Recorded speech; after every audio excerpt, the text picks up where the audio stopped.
Olá pessoal, tudo bem? Aqui é o professor Clóvis. Hoje a gente vai dar seguimento aí à correção e às explicações, sobre a formação do território brasileiro, sobre aqueles exercícios que nós tínhamos feito em sala de aula, só que o professor não corrigiu junto a vocês e nem explicou também, tá? A primeira pergunta diz lá quais foram os fatores responsáveis pela expansão do Tratado de Tordesilhas. O professor primeiro vai ler a resposta, tá? Para vocês, depois o professor vai explicar, tá? Então, caso você tenha errado, caso você tenha escrito algo aí no caderninho de vocês que não esteja de acordo com isso, vocês têm esse momento, o professor vai falar pausadamente, tá? Para que vocês copiem, tá? Então a resposta foi: pela atuação dos bandeirantes,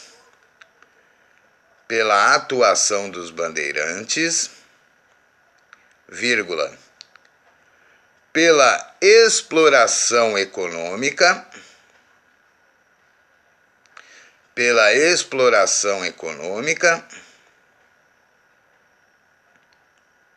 aí eu coloquei entre parênteses, né, ali no texto, principalmente ouro,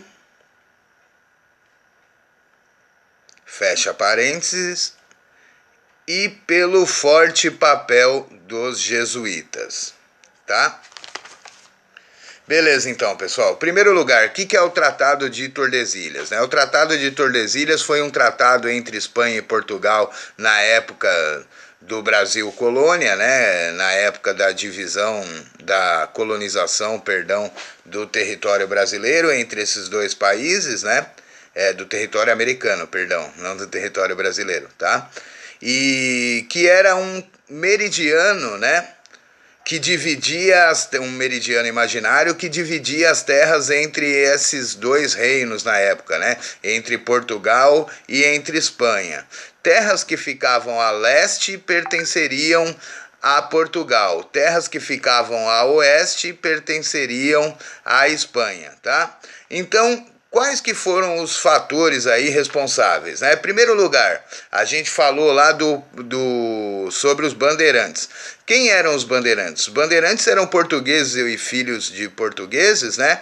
Que tinham por principal atividade econômica a escravização de indígenas, né? E tinham também outra atividade econômica que era a exploração de minerais, né, principalmente ouro e pedras preciosas, tá, como diamante, tá, e outras.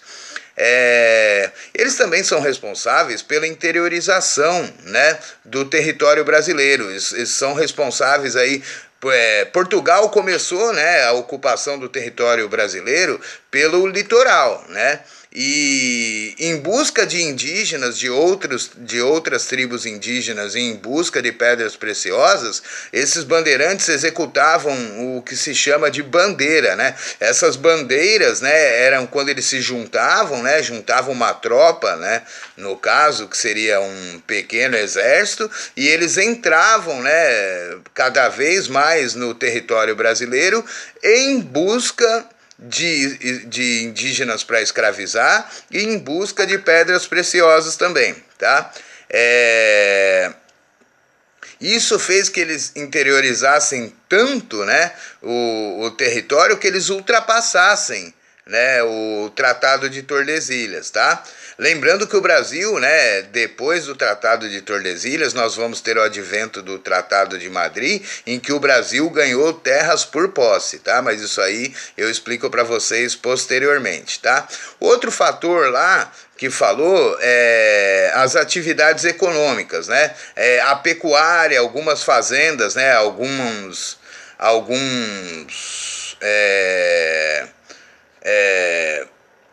perdão, me fugiu a palavra agora, tá? Me perdoem aí que eu sou novo ainda na matéria aqui de vídeo, tá? Então, assim, a gente vai ter algumas fazendas que se estabeleceram lá, também pertencentes a portugueses e filhos de portugueses, mas que ultrapassaram os limites do Tratado de Tordesilhas, né? E pelo forte papel dos jesuítas também. Os jesuítas eram aqueles padres que vieram para o Brasil, né, com a função de catequizar os indígenas, né? E ensinar para eles, foram os primeiros professores no Brasil, na verdade, né? Ensinaram a língua portuguesa para eles e ensinaram o catecismo católico para eles, né? Eles tinham também como objetivo, entre aspas aí também, civilizar o indígena, né? Tornar o indígena um cristão civilizado, tá? E eles foram os responsáveis também pelos aldeamentos, primeiros aldeamentos e povoados do Brasil, tá? Então eles se estabeleciam naquele determinado lugar, tá? Junto aos indígenas, né? Formavam os aldeamentos, né? Ensinavam algumas práticas também executadas por eles, como culinária, né? E outras coisas, né? Ciências, a medicina rústica lá, portuguesa, enfim. E eles, né, se estabeleciam junto a esses indígenas. E eles também tiveram um papel de choque, de conflito, né, junto a esses bandeirantes, né, porque os bandeirantes queriam escravizar os indígenas. E os jesuítas queriam ensiná-los e salvar, né, a alma deles ao mesmo tempo, né? E esses aldeamentos, para fugir da ação dos bandeirantes, também começaram a interiorizar, começaram a entrar cada vez mais para o território para fugir das bandeiras, né? Para fugir das tropas lá que queriam escravizar esses indígenas. E eles fixaram-se, né, em lugares que estavam além do Tratado de Tordesilhas, tá? Inclusive, né, alguns desses aldeamentos nós tínhamos além da agricultura, nós tínhamos também a pecuária, tá? Tanto a agricultura quanto a pecuária também, né, colaboraram como atividades econômicas para que os limites do Tratado de Tordesilhas fossem ultrapassados, tá? Vamos para a segunda questão, então. Quem eram os jesuítas e qual a sua importância na história do Brasil, tá? Aqui tá na pergunta, tá na história do Brasil, mas só que lembrando que a gente está analisando a história aí do ponto de vista geográfico, né? Então eu aqui vou esclarecer para vocês o papel da importância deles no contexto geográfico, tá? Então vamos lá, vou passar a resposta para vocês e depois o professor explica, tá? Vamos ver. Os jesuítas eram padres, vírgula, que tiveram papel importante,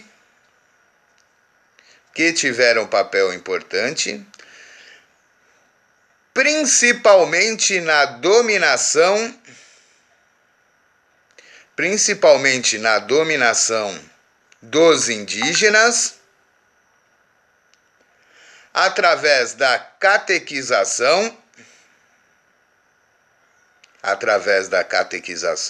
vírgula, e nos aldeamentos,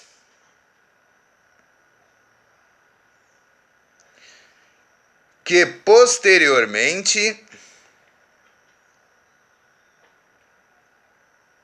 tornariam-se povoados e cidades, né? Na questão passada, o professor já explicou lá para vocês quem eram os jesuítas, né? Eram padres da Companhia de Jesus, né? Que vieram aí logo no comecinho da colonização brasileira, né? Com o intuito de salvar almas, né? Civilizar, né? Esses indígenas, né, torná-los cristãos e torná-los socialmente aceitáveis para o padrão português, né? E eles foram muito importantes, né? Porque das terras deles, junto aos indígenas, né, que surgiram os primeiros povoamentos, né, os primeiros aldeamentos, que posteriormente se transformariam em cidades, tá? Então essa é a importância dos jesuítas do ponto de vista geográfico, tá? Tá batendo um reflexo aqui, né? O professor parece estar iluminado, né? Mas é o reflexo do sol. Hoje tá um dia lindo, né? Vamos lá então para número 3. O que eram as capitanias hereditárias, tá? O que eram as capitanias hereditárias? Vou ler a resposta para vocês e depois vou explicar, tá? Então, capitanias hereditárias eram lotes de terras,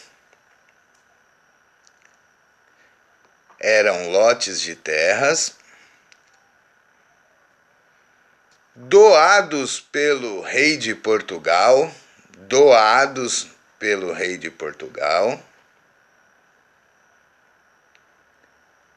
a partir do litoral, do Brasil, vírgula, para portugueses ligados à coroa, vírgula, e passavam de pai para filho, tá? Pessoal, as capitanias hereditárias, então, foram o primeiro modelo de zoneamento aí, de divisão territorial que nós tivemos no Brasil, tá? As capitanias hereditárias, né, elas surgiram como uma forma de povoar o Brasil, né, e de principalmente defender o território brasileiro, né, que pertencia a Portugal na época. Então, o que acontecia? O Brasil não tinha atrativos nenhum, né, para o pessoal que morava na metrópole, né, para o pessoal que morava em Portugal, né. Aqui era praticamente só mato e indígena, né, não se tinha muito conhecimento, né. A nossa exploração econômica começou aí através da exploração de pau-brasil e algumas outras especiarias que não eram tão valorosas assim na ocasião. Mas alguém precisava tomar conta para que outros povos, como espanhóis, ingleses, holandeses, franceses, né, não invadissem aqui o Brasil e tomassem conta do território. Então a solução que o rei de Portugal teve foi de doar essas terras, né, para pessoas lá do seu círculo íntimo lá, e que essas pessoas fossem donas dessa terra, né? Inclusive é muito importante a questão da capitania hereditária, porque ela vai dar origem aí à nossa questão latifundiária, né? O que é latifúndio? É uma grande extensão de terra que pertence a um único dono, tá? Para você ter ideia aí, nós temos fazendas, né, latifúndios aqui no Brasil, até hoje em dia aí, do tamanho de alguns países europeus, tá? Para ter ideia como é séria a questão latifundiária aqui no Brasil, principalmente lá na região norte, tá? E elas eram traçadas, né? Depois o professor vai passar o mapa para vocês. Elas eram traçadas numa linha reta, assim, né? Eram duas linhas paralelas, assim, que dividiam certinho lá o território lá, respeitando ainda na ocasião lá o Tratado de Tordesilhas, tá? Elas dividiam então a terra entre seus donatários, que eram os donos, né? E quando esse donatário, que seria uma espécie de governador ou uma espécie de reizinho lá, que representava a vontade do rei de Portugal dentro daquele território lá, quando ele vinha a morrer, passava automaticamente para o filho dele. O filho dele mais velho, então, tornaria-se lá o novo reizinho, né? Tornaria-se lá o novo donatário dessas terras, tá? É muito importante salientar a importância das capitanias hereditárias, né? Por ser, primeiro lugar, o primeiro modelo de divisão territorial do Brasil e, em segundo lugar, né, que elas deram origem aí aos latifúndios, né, a essa mente latifundiária que o brasileiro tem até hoje e que causa muitos transtornos aí, né, causa muitos conflitos de terra, principalmente lá na região norte, lá na região da Amazônia, tá? Por hoje nós ficamos por aqui, nós corrigimos essas três, então se vocês porventura erraram lá as respostas, vocês copiem e a gente continua na próxima aula, tá? Valeu, gente, obrigado, um abraço, dá um joinha aí no canal, tá? curtam, dê seu like aí, sigam a página aí para ajudar o professor também, para dar uma força, tá bom? Um abraço, pessoal, fiquem com Deus.